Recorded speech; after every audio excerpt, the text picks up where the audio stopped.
informatīvās daļas. Tātad mūsu darba kārtībā šodien jautājums ir par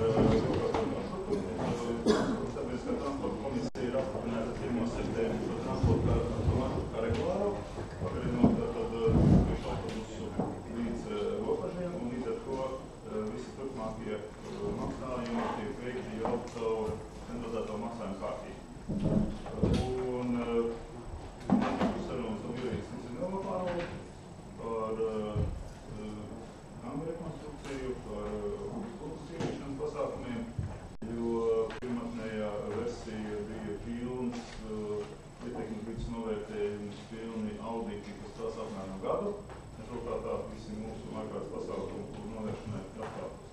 Šobrīd ir panākt vienošanās, ka 10 dienu laikā šīs procedūras tiek norealizētas un mēs nonākam jau pie kaut kādu stabilu rezultātu.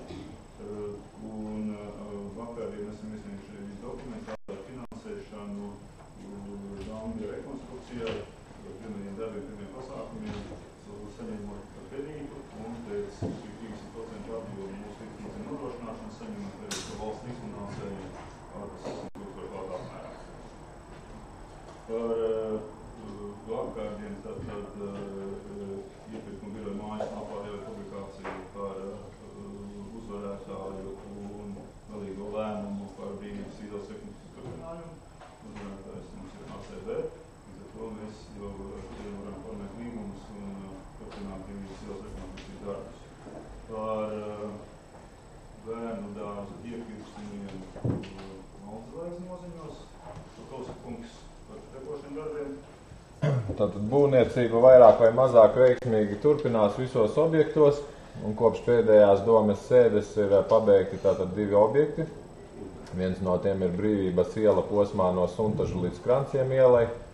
Būvdarbi ir pabeigti pilnā apjomā, un arī Krasta ielas promenādes labiekārtošanas darbi ir pabeigti.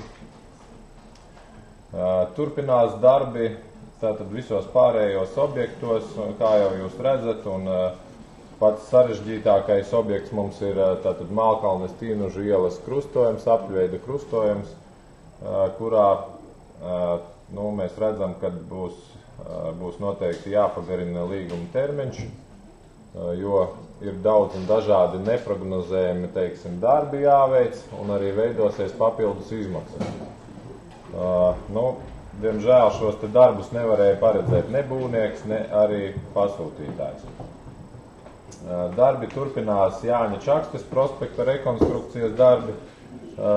Patreiz ir pabeigta tātad asfaltēšana un turpinās pieguļošās teritorijas labiekārtošanas darbi. Tālāk tātad Brīvības iela 44. Līdz pilsētas svētkiem tiks pabeigta ēkas fasāde un noņemtas šīs te sastatnes. Tur arī diezgan veiksmīgi darbi turpinās. Vēl būvdarbi ir praktiski pabeigti arī mūsu jaunajā plānotajā kapu teritorijā Smiltainis un Smiltāji, un tiek vākti visi atzinumi objekta pieņemšanai eksploatācijā. Varētu vēl noziņot, kad ir uzsākti darbi pie skatu torņa būvniecības dabas parkā Zilie kalni, kur ir plānoti jau šogad arī pabeigt. Un paturpināšu nedaudz par to, ko priekšsēdētājs teica. Tātad šodien mēs publicēsim iepirkumu par upes gultnes padziļināšanu virs Ogres Hes, kas mums, mēs ceram, ļaus izvairīties no pavasara plūdiem. Kā arī par dambi patreiz notiek projektēšanas process, un tuvākajā laikā mēs jau uzsāksim sarunu procedūru ar būvniekiem. Pirmie darbi noteikti būs koku un krūmu izciršana šajā te objektā, par ko arī noteikti tiks rīkota sabiedriskā apspriešana. Un būs iespēja visiem izteikties par kokiem un krūmiem. Tas arī īsumā viss. Paldies!